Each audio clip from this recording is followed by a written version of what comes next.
está con nosotros y con ustedes y con nosotros esta tarde. Yo estoy muy contento. El doctor Sabato ya se lo he presentado, lo conoce usted muy bien, es politólogo y jurista, experto en democratización, elecciones y gobernabilidad, y también director regional de Idea Internacional para América Latina y el Caribe. Querido Daniel, qué alegría verte. Qué lindo verte. Igualmente. Siempre muy lindo estar en tu programa. No, hombre, no, es un privilegio oírte, aprenderte cañón, ¿sí?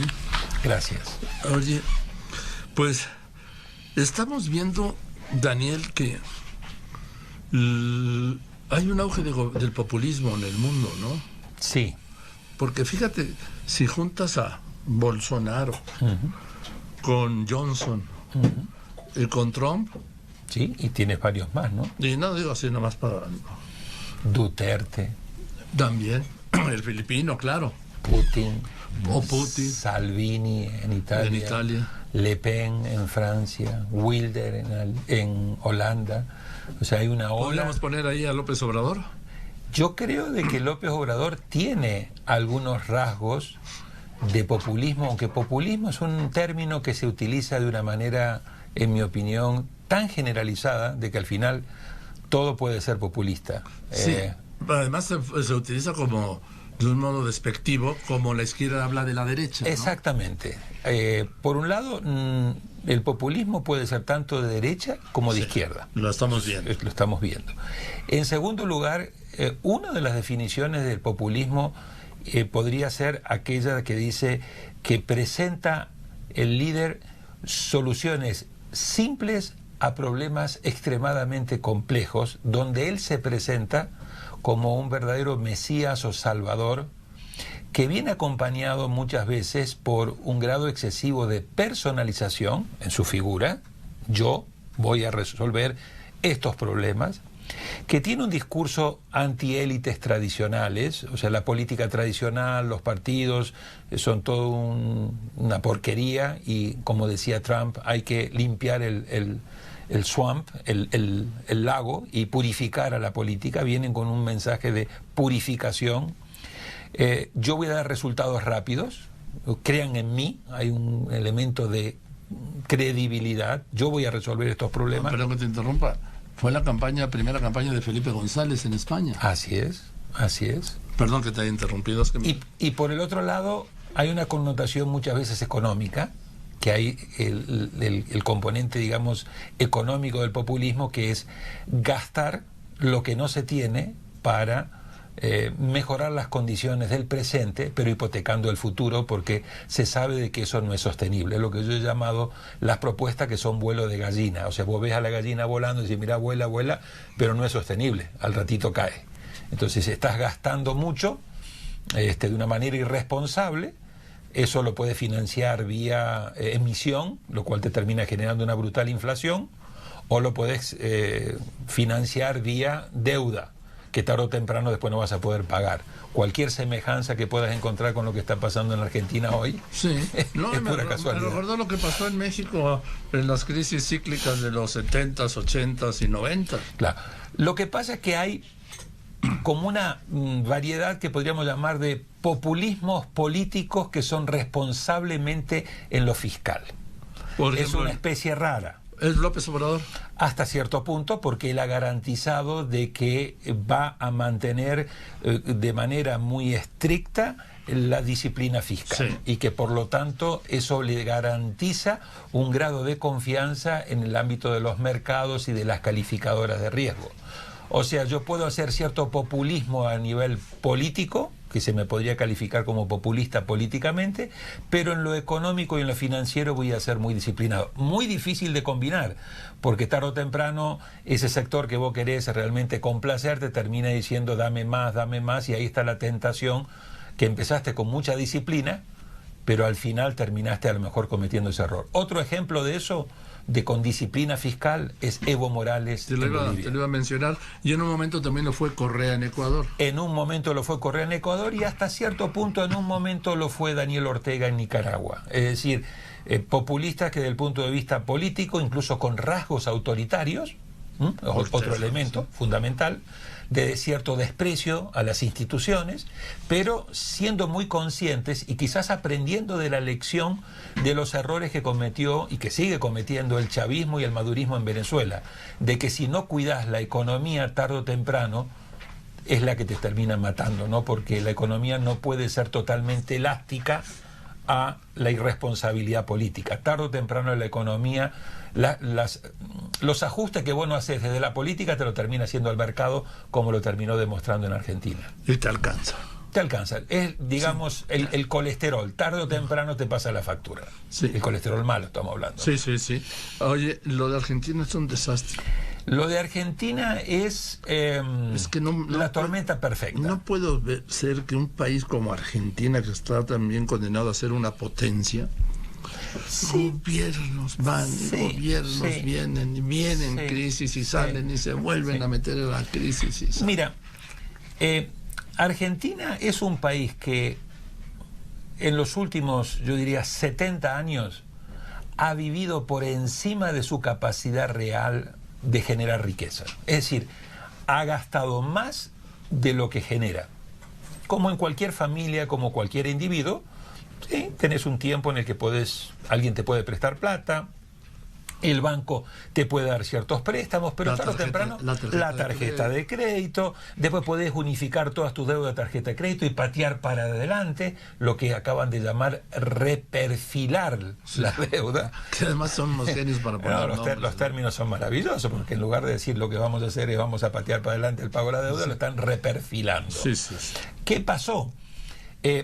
Pasó una situación de extrema vulnerabilidad económica, con una economía en recesión, con tasas de interés que van del 60 al 80% anual, con una situación de una inflación que está por encima del 55%, con un brutal endeudamiento que empezó primero en el endeudamiento privado con bonos, y cuando esos se fueron cerrando se acudió al Fondo Monetario Internacional. El Fondo Monetario le prestó 57.000 millones de dólares, de esos ya le entregó 44.000 y se fueron, y a eso se le sumó algo que es un diseño institucional perverso político, son las PASO, que son las primarias abiertas, simultáneas y obligatorias, en las cuales se celebraron el 11 de agosto y dejaron políticamente desnudo a Macri. O sea, ¿qué pasó? Macri pensó que en esas PASO la diferencia con Alberto Fernández, que es el candidato de oposición que integra la fórmula con Cristina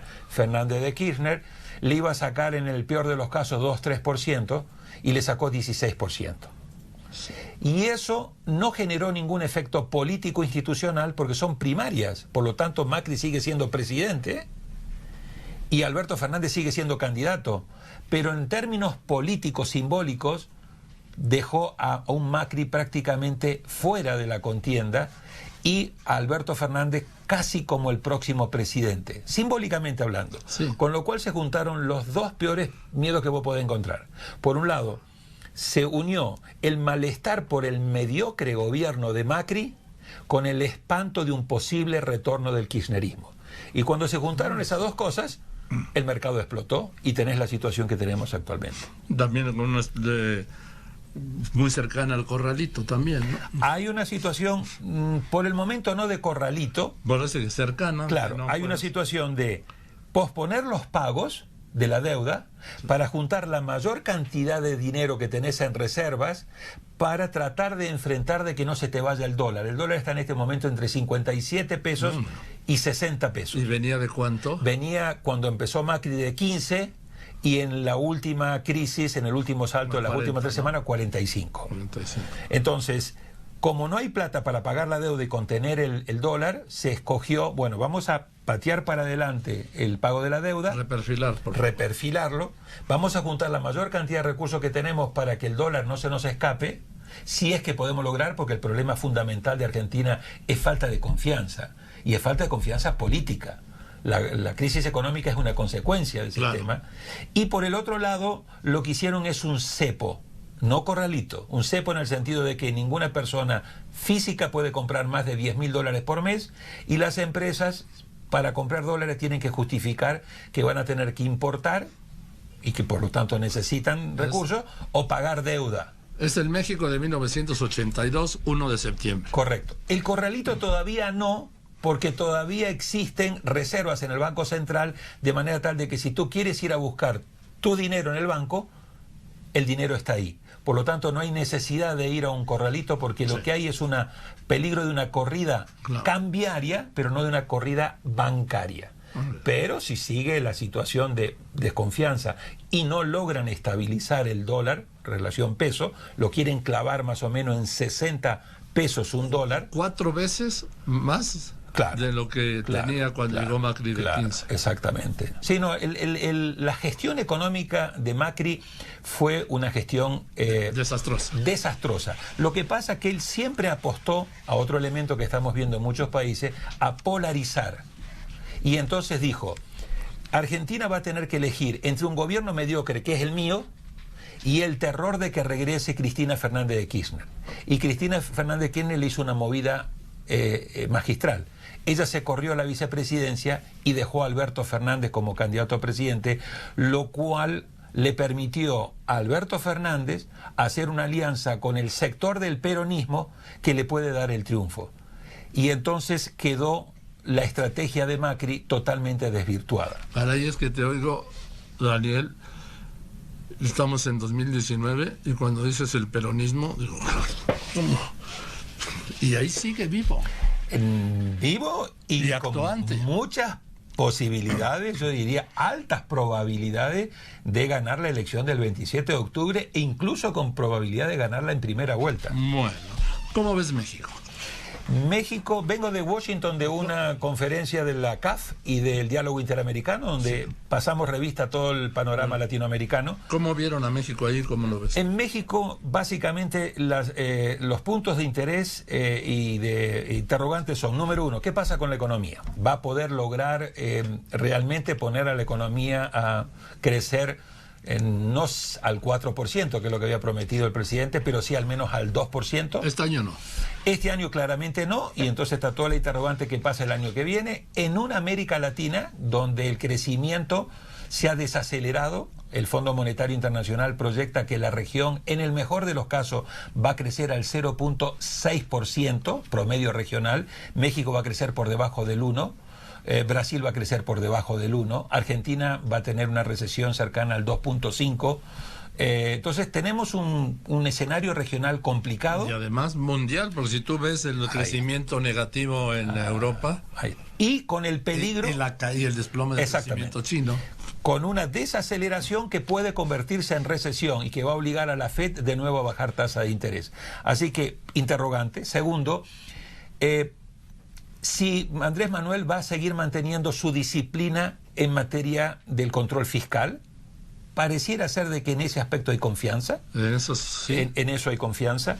El tercer tema es qué va a pasar con, en el plano político, el tema de su propuesta de hacer una revocatoria de mandato y hasta qué punto esta revocatoria de mandato puede llegar a servir como un impulso para asociarla con la elección de medio periodo que podría darle un plus de legitimidad. Pero eso ya no va a ser, esto ya se descartó que vaya a ser. Eso se descartó, pero sí existe la posibilidad muy cierta de que él va a buscar la revocatoria. Se va a mantener esta propuesta de que el presidente pueda a los 3 años ser revocado, porque entonces te cambia la dinámica del sistema político, ¿no? Claro, porque sería...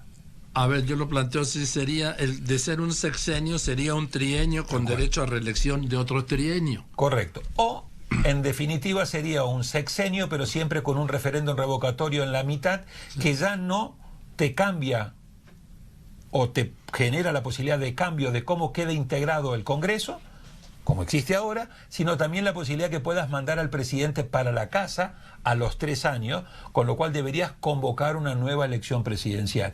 Ese es un elemento que... Ya no se convocaría, el Congreso nombraría, como si esto ocurre en los 2 primeros años, sí se convoca una elección, pero en los últimos 4 años el Congreso designa un presidente interino que termina la gestión. Claro, con lo cual tenés un déficit de legitimidad. Claro. Porque en definitiva la ciudadanía dice, oye, este presidente en los últimos 4 años no es el que yo elegí. Claro. Y si a eso le sumás de que tenés un sistema político donde hay crisis de representación, una parte importante de la ciudadanía va a terminar diciendo, oye, al final quien escogió al presidente no somos nosotros, sino que son los del Congreso. Con lo cual no te garantizo que le estés mejorando la legitimidad de origen a ese presidente que va a quedar como un presidente designado por un Congreso. Así es, sí. O sea, creo que ese es un elemento que está llamando mucho la atención, porque dependiendo de cómo se lo regule y de las consecuencias que tenga,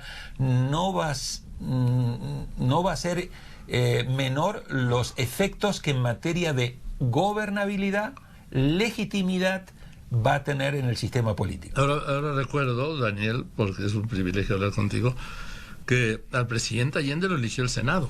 Correcto. Sí. Sí. Entonces, esos presidentes que en este momento necesitan más que nunca de una legitimidad de origen y de fuerte apoyo popular, cuando no vienen respaldados por unas elecciones directas y termina siendo una elección indirecta vía Congreso, congresos que en la mayoría de nuestros países tienen bajo nivel de credibilidad y legitimidad, me parece que puede llegar a ser peor el remedio que la enfermedad. Por lo tanto, yo creo que hay que verlo con muchísimo cuidado, porque en estos temas el diablo está en los detalles, Joaquín. Siempre ha estado ahí. Siempre. Es su hábitat favorito. Así es. En fin, querido Daniel, no sabes qué alegría me da verte, que hayas venido. Con muchísimo gusto. Y de veras que traes luces y lo tienes tan claro todo que hasta yo lo entiendo.